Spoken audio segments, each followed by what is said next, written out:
Buenas tardes. Vamos a continuar hoy con el tema epidemiología diagnóstica que habíamos comenzado el martes. En la clase del martes habíamos visto todo el aspecto general del tema evaluación de pruebas diagnósticas o epidemiología diagnóstica. Y en la última parte de esa clase se había hecho mención a los resultados, entre el resultado de la prueba diagnóstica y el estado de salud de los individuos o de los animales. Como se debe haber interpretado en la clase anterior, cuando implementamos una prueba diagnóstica para determinar ausencia o presencia de una determinada enfermedad en una población animal, como consecuencia de la realización de esa prueba diagnóstica se obtienen resultados. ¿Cuáles son las formas que se emplean para expresar esos resultados? Generalmente se emplean escalas de medición. Dentro de las escalas de medición que se utilizan en esta ocasión, podemos citar a la escala nominal, dicotómica, es decir, que de dos formas yo voy a indicar los resultados que se obtienen a la prueba diagnóstica, como puede ser positivo o negativo, enfermo o sano, reactivo o no reactivo. También la escala ordinal, que generalmente se emplea cuando se implementan pruebas serológicas, por lo tanto los resultados van a ser títulos serológicos, o para la determinación de la condición corporal, o para la determinación del nivel socioeconómico de una comunidad, que puede ser alto, medio, bajo. También la escala continua, sobre todo cuando queremos expresar variables de tipo continua, como pueden ser los milímetros de espesor de la piel en el caso de la intradermal reacción de tuberculosis, o en el caso de conteo o contaje, cuando en el caso de pruebas diagnósticas en enfermedades parasitarias, para determinar parasitosis en los animales, se cuentan los huevos por gramo de materia fecal, o también puede ser en el caso del número de células sanguíneas por mililitro de leche, o número de células somáticas por por litro de leche en el caso de las mastitis. Estos resultados que se obtienen de ejecutar las pruebas diagnósticas tienen que estar o están en relación con el estado de salud del animal, ¿no es cierto? Ya sea en estado saludable, animales sanos, o en estado de enfermedad. Generalmente los resultados se expresan en forma cualitativa y dicotómica. Lo más común es que los resultados de las pruebas diagnósticas se expresen como positivo o negativo. Ahora, ¿cómo sabemos cuándo un resultado es positivo o negativo? Para ello se debe seleccionar un punto o valor crítico, o punto de corte o valor de corte, y se van a considerar como positivos a los datos que estén por arriba de ese punto o valor crítico de corte, van a ser positivos, y negativos a aquellos valores o datos que estén por debajo del mismo punto. En la clase pasada también habíamos mencionado las condiciones que tiene que tener una prueba ideal. En este caso, una prueba ideal será aquella que va a clasificar correctamente a todos los individuos enfermos como verdaderos positivos, esto significa verdadero positivo, y a todos los individuos sanos como verdaderos negativos. Siempre se deben calcular los resultados de nuestra prueba diagnóstica, los resultados que nosotros obtenemos al realizar la prueba diagnóstica en nuestro laboratorio, con los de las pruebas, prueba de oro, test de oro, prueba estándar, prueba Gold estándar, como se la suele denominar, que son aquellas pruebas que se realizan en laboratorios de alta complejidad. Generalmente son laboratorios donde se elaboran las vacunas, laboratorios donde tienen niveles de bioseguridad de lo máximo, aquellos laboratorios donde se elaboran los kits para el diagnóstico de distintas enfermedades humanas o animales. En esos casos, las pruebas son pruebas de oro, son pruebas estándar. Y nosotros tenemos que tener los datos de esas pruebas para poder comparar nuestros resultados para ver cuánta coincidencia o no existen con los datos obtenidos por ellos. Esas pruebas o test de oro tienen casi un 100 de fiabilidad. Es decir, que todos los van a clasificar correctamente como verdadero positivo todos los individuos enfermos y como verdaderos negativos todos los individuos sanos. También en el caso de los resultados de nuestras pruebas diagnósticas, nosotros los vamos a generalmente se realizan gráficos de curva.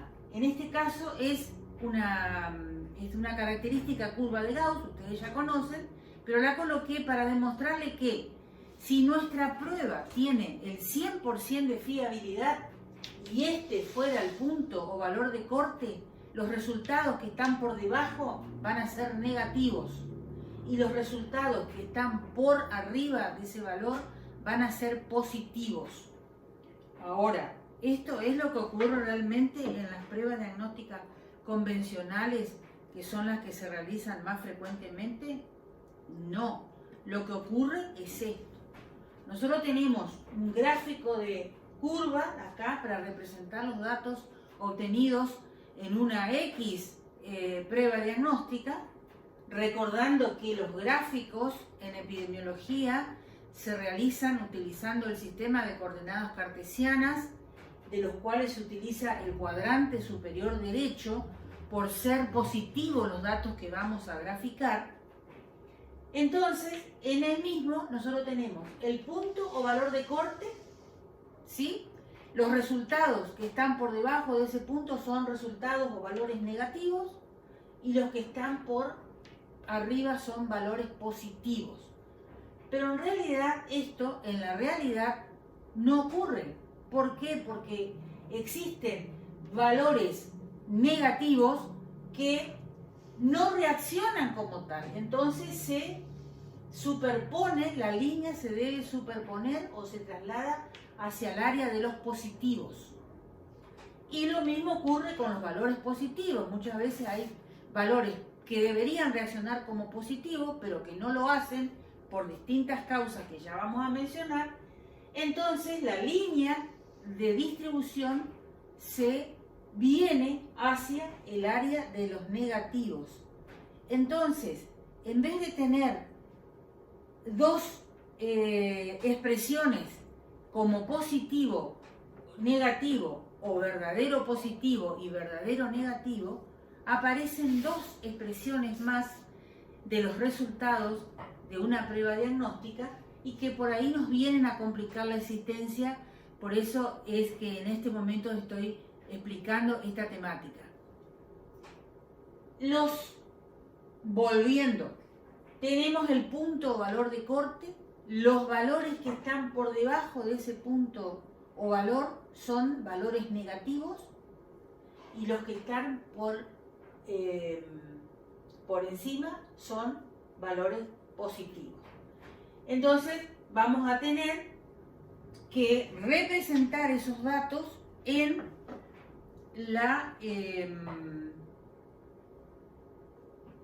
las tablas de contingencia, ¿sí?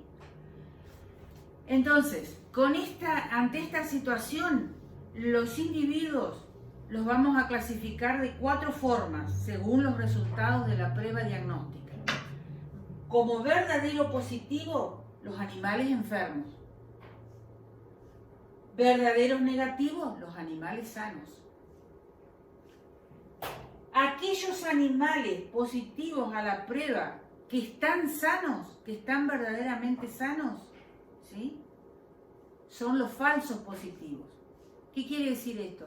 Son animales que están sanos, pero por una serie de circunstancias, que ya vamos a mencionar, como dije, reaccionan en forma positiva. Pero como están sanos, son falsos positivos. Y por el otro lado, tenemos animales que están enfermos, verdaderamente enfermos, pero que no reaccionan o reaccionan en forma negativa a la prueba o en la prueba, y son los falsos negativos. Como decía, estos resultados, además de graficarse en las características curvas de distribución, también para poder interpretar estos resultados, estos datos, tenemos que valernos de la tabla de contingencia, la tabla de 2×2, tan famosa y tan utilizada en epidemiología, porque como ustedes ya vieron cuando estudiamos las medidas de asociación, cuando estudiamos los riesgos, colocábamos los datos para poder interpretar y analizar, colocábamos los datos en este tipo de tablas, que son tablas de 2×2 porque son tablas que permiten comparar o asociar dos variables, una dependiente que es la enfermedad y otra independiente que en este caso es el test. Entonces, las tablas, que son un conjunto de columnas y filas o hileras, ¿no es cierto?, del entrecruzamiento de esas filas e hileras, se dan como resultado 4 celdas, ¿sí?, que son la celda A, la celda B, la celda C y la celda D. En las columnas nosotros vamos a tener los datos de la enfermedad. En la columna izquierda, los datos de los enfermos. En la columna de la derecha, los datos de los animales sanos.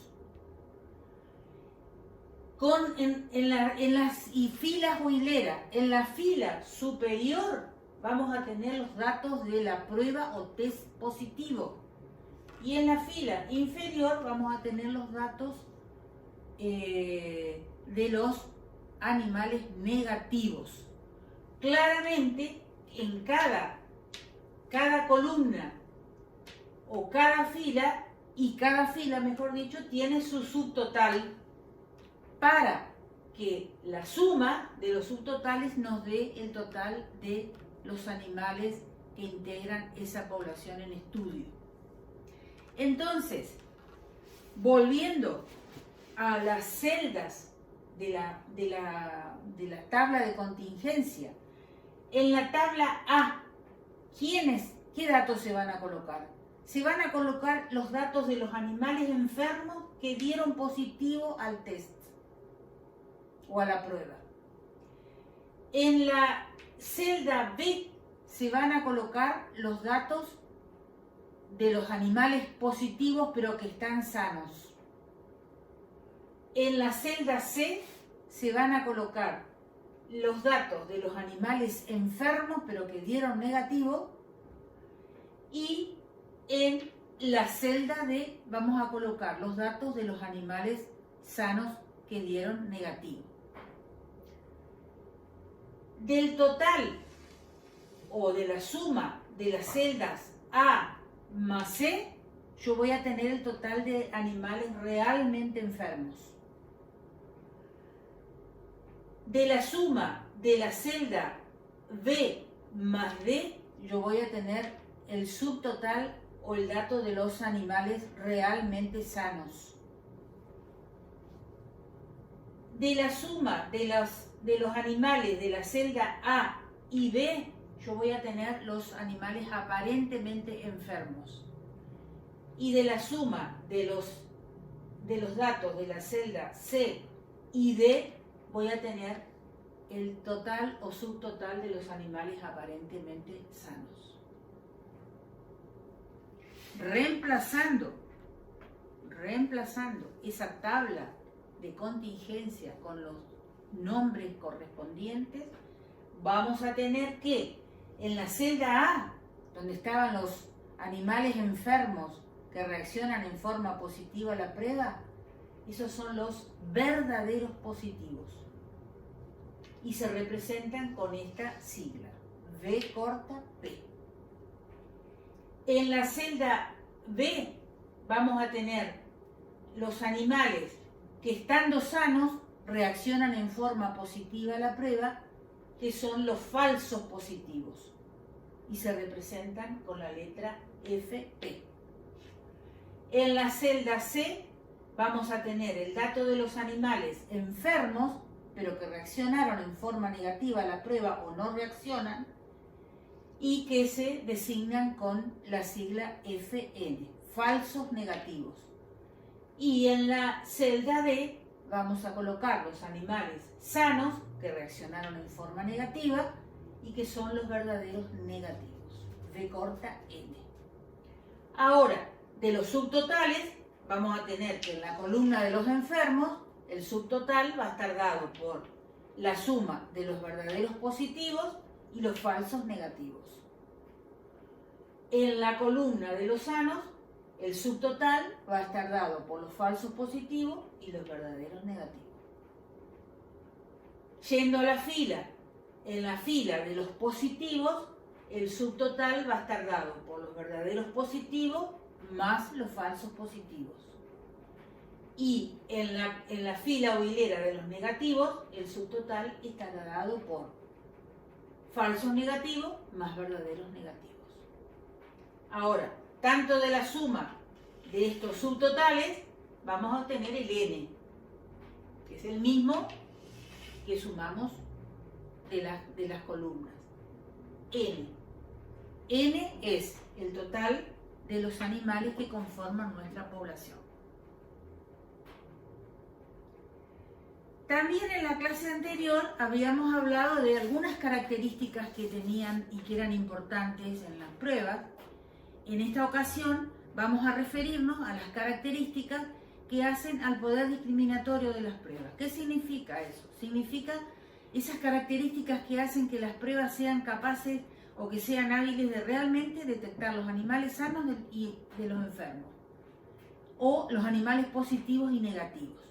Entonces, en ese orden, tenemos características que son a priori e independientes de la prueba. ¿Qué quiere decir a priori? Quiere decir que son características que están antes, o sea que ya son características que existen antes de que implementemos la prueba. Y son características que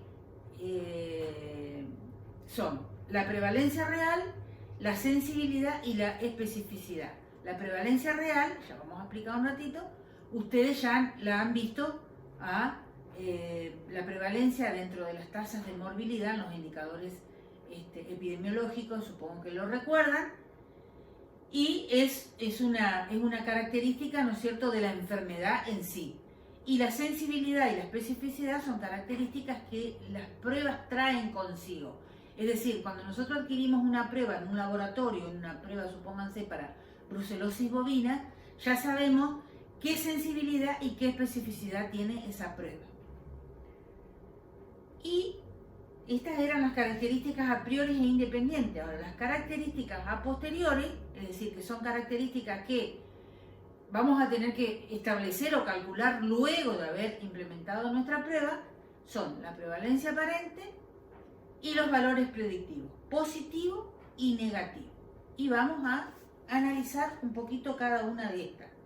En esta clase, personalmente quise explicarles este tema porque ustedes van a tener que hacer cálculos, se hace mucho cálculo. Esto es parte de la epidemiología analítica, de la epidemiología, una de las epidemiologías que debemos estudiar.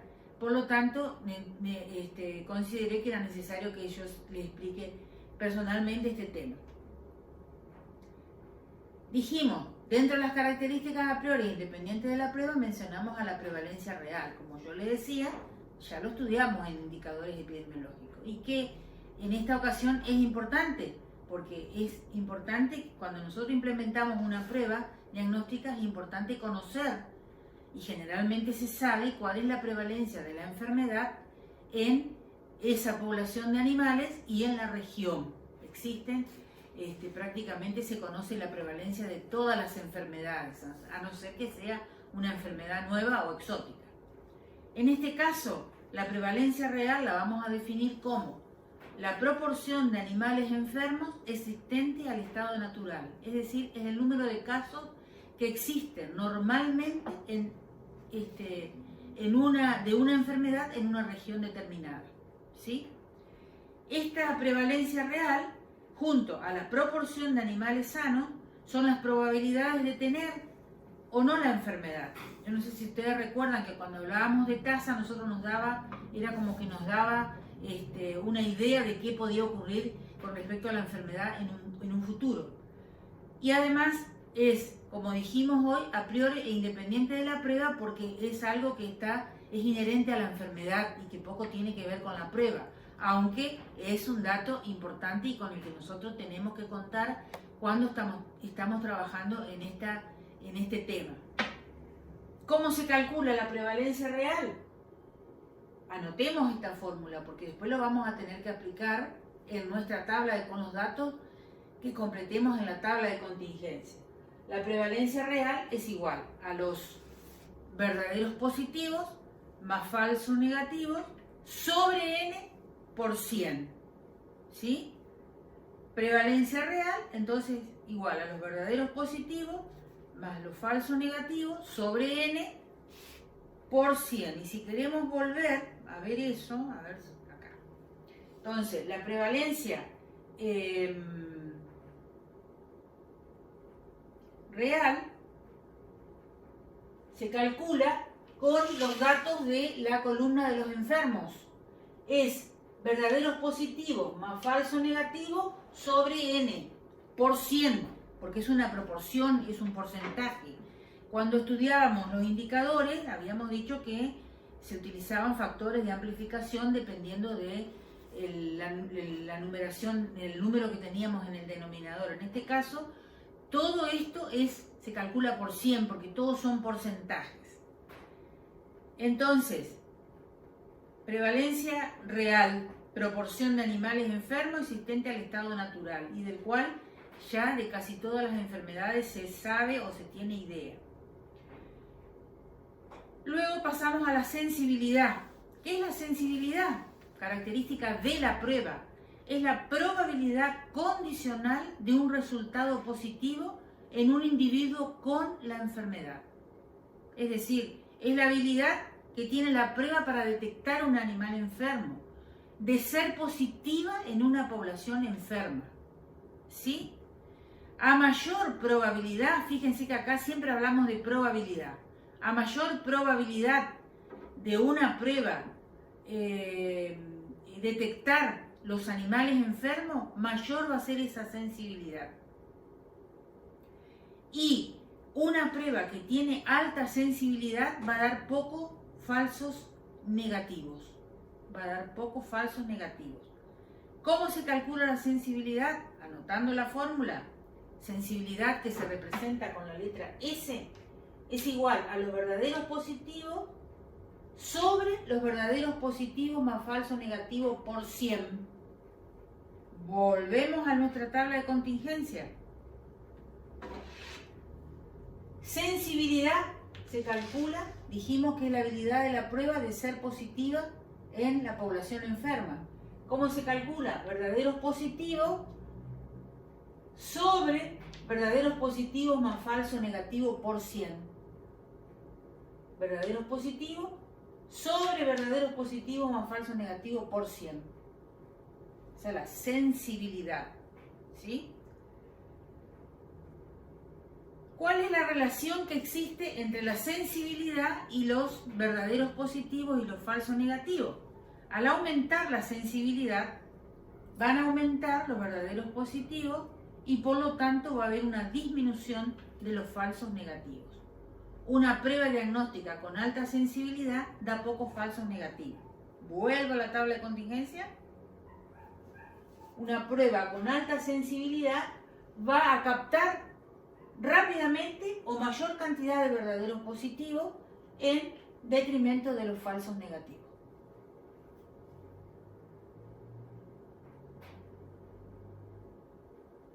Bueno, esta es una imagen para ver si comprendemos un poco esto. Una prueba que tiene una sensibilidad del 90%, si se implementa en una población que está constituida por 100 enfermos, esta prueba, si tiene una sensibilidad del 90%, va a capturar 90 verdaderos positivos y 10 falsos negativos. La especificidad, la otra característica de la prueba, es lo contrario, es la probabilidad condicional de un resultado negativo en un individuo sin la enfermedad, en un individuo sano. Es la habilidad para detectar un animal sano, ser negativa en una población sana y, obviamente, a mayor probabilidad de que la prueba sea negativa en una población sana, mayor va a ser la especificidad. También una prueba de alta especificidad va a dar falsos positivos. ¿Cómo se calcula? Se calcula con la columna de los sanos. Entonces es igual a verdaderos negativos sobre verdaderos negativos más falsos positivos por 100. Vuelve a la tabla de contingencia. Se calcula con la columna de los sanos. Y es igual a los verdaderos negativos sobre los verdaderos negativos más falsos positivos por 100.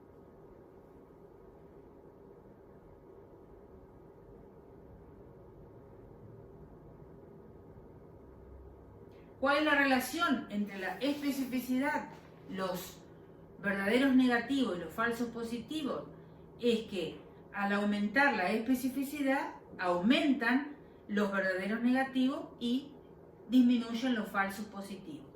Y una prueba de alta especificidad va a dar pocos falsos positivos. Acá, en esta tabla,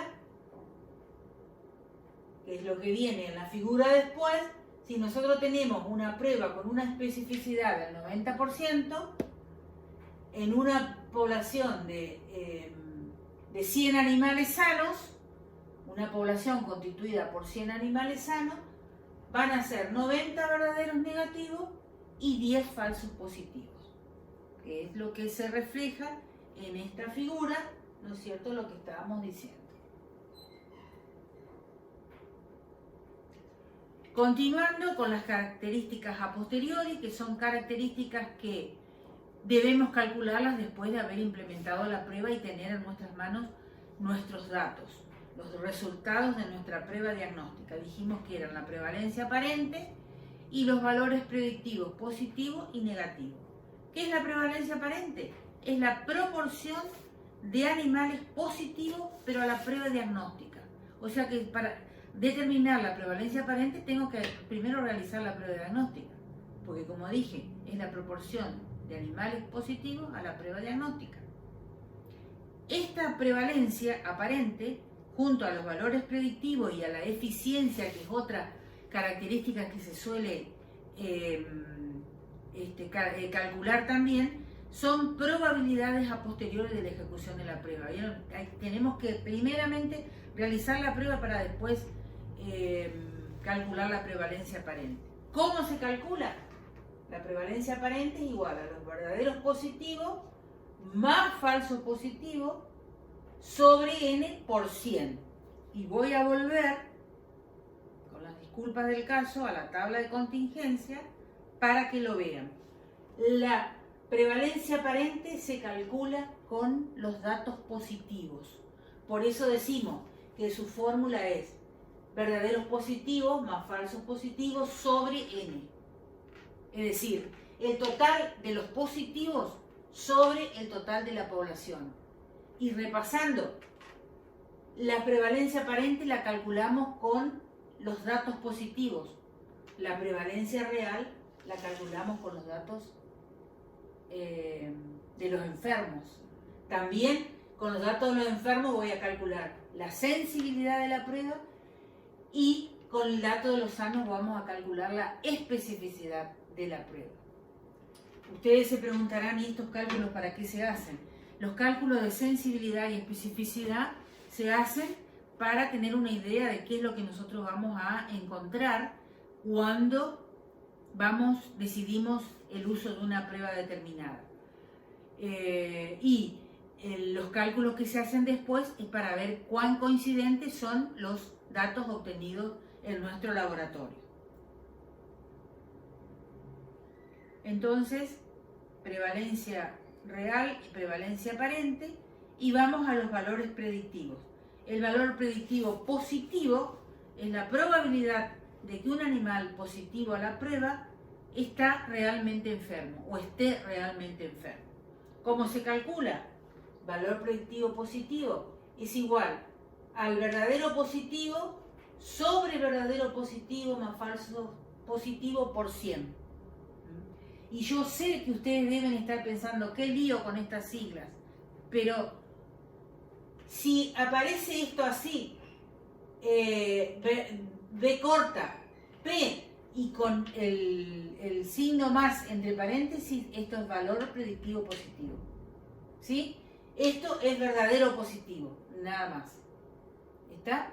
Ese es el valor predictivo positivo. La posibilidad de que un animal positivo a la prueba esté realmente enfermo, que es una de las dudas que se suelen plantear cuando se trabaja en diagnóstico de enfermedades. Y el valor predictivo negativo, bueno, acá tenemos la imagen, ¿no es cierto?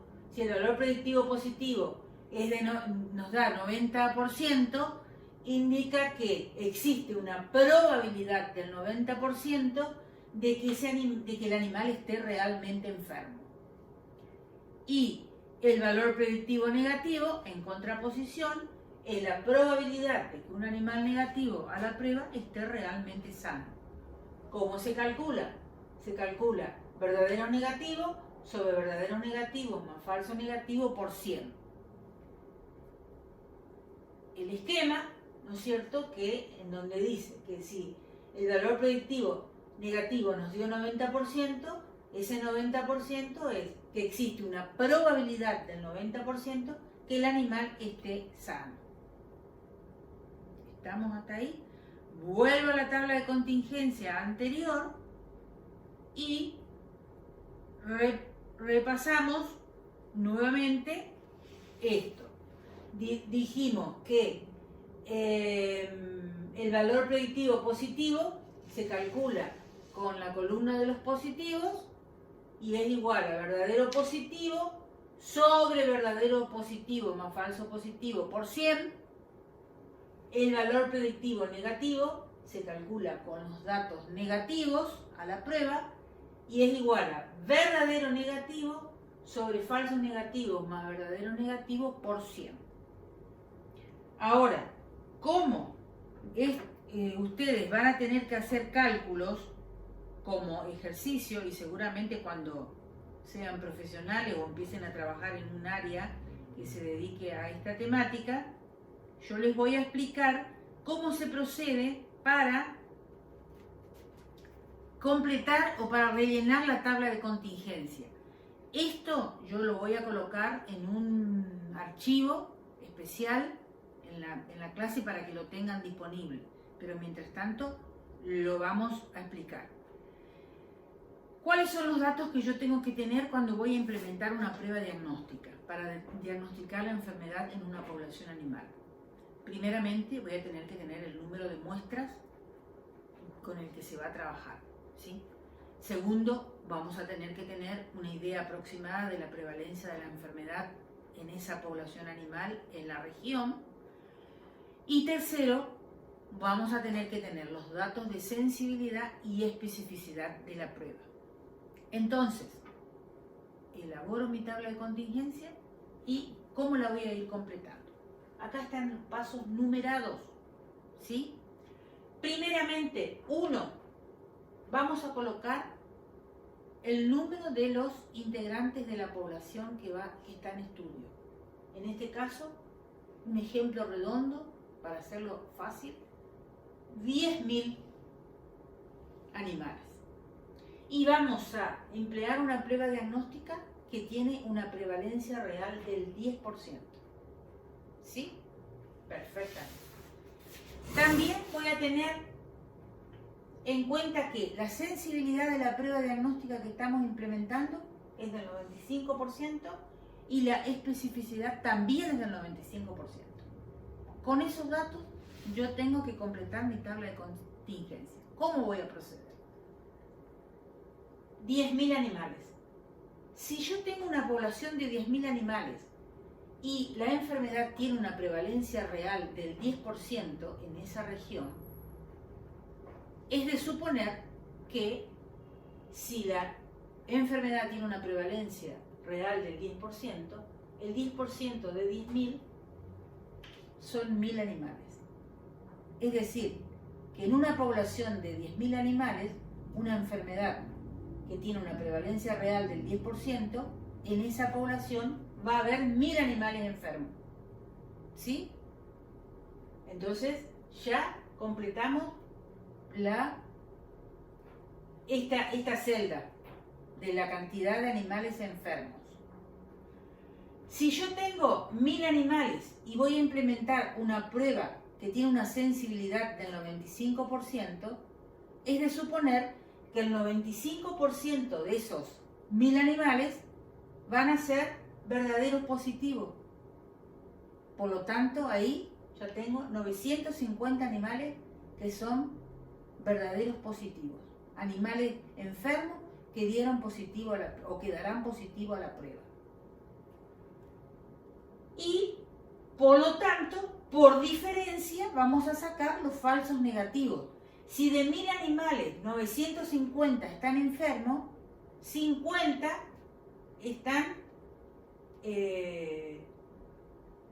no reaccionan a la prueba y son los falsos negativos.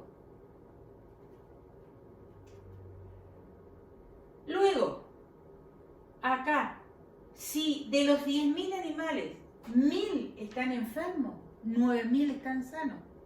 Ya completé esta celda. Si la prueba diagnóstica tiene un 95% de especificidad, es de suponer que el 95%, y no puse acá el número, el 95% de 9.000 son verdaderos negativos, son animales sanos que dieron negativo. Calculen ustedes ese número porque lo omití. Y por diferencia voy a sacar los falsos positivos. ¿Está? Luego voy a tener que hacer las sumatorias correspondientes, ¿no es cierto?, tanto de las filas como de las columnas. Porque con esto, una vez que completamos esa tabla de contingencia, nosotros vamos a poder calcular la prevalencia aparente, que dijimos que se calcula con los datos positivos. Dijimos verdaderos positivos o falsos positivos sobre n me daba la prevalencia aparente, que era la proporción de animales positivos a la prueba. También vamos a calcular los valores predictivos positivos, los valores predictivos negativos con las fórmulas que yo les dije recién. Y también para jugar vamos a calcular a ver si realmente la sensibilidad que yo obtuve a mí me dio el 95%. Lo mismo que la especificidad. Y eso son los ejercicios que ustedes van a tener que hacer.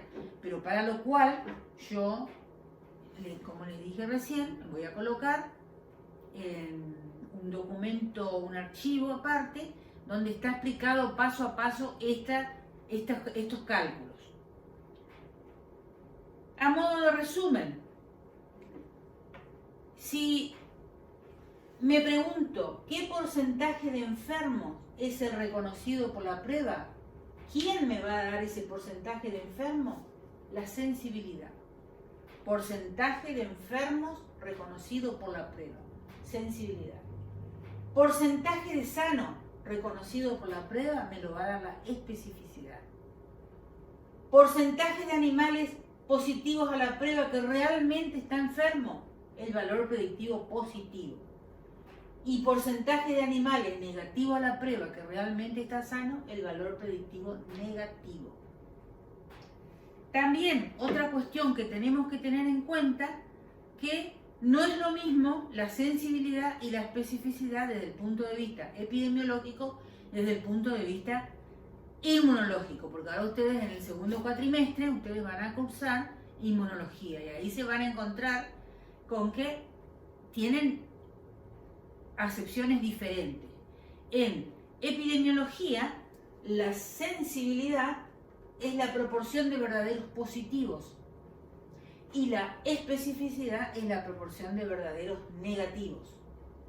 Ahora, desde el punto de vista epidemiológico, estos dos términos rigen algunos de los principios de la reacción antígeno-anticuerpo, como ustedes ya lo van a ver muy bien en inmunología. Y ahí van a ver ustedes que la sensibilidad es la capacidad de una prueba de detectar pequeñas o mínimas cantidades de anticuerpos antígenos, dependiendo de qué tipo de prueba sea. Y mientras que la especificidad es la capacidad de interacción entre el antígeno y el anticuerpo, como para que quede claro esta situación. También otra cosa que tenemos que saber y conocer es que la sensibilidad y la especificidad son antagonistas, es decir que cuando una aumenta, la otra disminuye y viceversa. Volviendo al gráfico que vimos hoy, ¿no es cierto? Ya sabíamos que el punto de corte era el que delimitaba entre negativo y positivo, pero muchas veces el mismo investigador se encarga de trabajar con distintos puntos de corte o mover el punto de corte. Entonces ese punto de corte, ¿no es cierto?, al modificarse va a hacer que la prueba sea más o menos sensible. Y como son antagonistas, ¿no es cierto?, ahí aumentan el número de verdaderos negativos, verdaderos positivos, como así también los falsos negativos y falsos positivos. Hay una tercera parte de esta temática que va a ser colocada en PowerPoint, que es todo lo relacionado con la elección de la prueba, los cálculos que se tienen que hacer para establecer concordancia y la coincidencia o no que tengan nuestros resultados con los de las pruebas oro o con otra prueba diagnóstica de tipo convencional. Pero no quería dejar de recomendarles que la bibliografía indicada para esta temática es este libro, que es el libro de Epidemiología Diagnóstica de Héctor Tarabia y Marcelo Signorini, que son los profesores de epidemiología de la Facultad de Esperanza, de la Universidad Nacional del Litoral, y que acá ustedes van a encontrar, porque lo que nosotros damos en estas clases de epidemiología es epidemiología básica. Si uno quiere ahondar más en esta temática, lo van a encontrar en este libro, que es la segunda edición. Esta es la primera, ¿no es cierto? En la plataforma se encuentra este libro y desde ya lo que le quería manifestar es que espero las consultas de ustedes. Si no entienden o que le aclaremos la temática, porque realmente yo veo poca participación de ustedes en la plataforma, preguntando, averiguando cosas. Quiero entender de que entienden un poco sobre estos aspectos. La verdad que tengo que reconocer que los trabajos en general son trabajos muy bien elaborados y prácticamente nos faltan 3 o 4 clases para terminar este cursado de emergencia. En principio habíamos dicho que el 100% tenían que tener el 100% de los trabajos prácticos aprobados. No sé si todos están en esas condiciones, así que esas condiciones las vamos a ver en cuanto termine el cursado. Pero no dejo de recomendarles que sigan cumpliendo en tiempo y forma con la presentación de los trabajos. Y para la consulta estamos a disposición. Muchas gracias.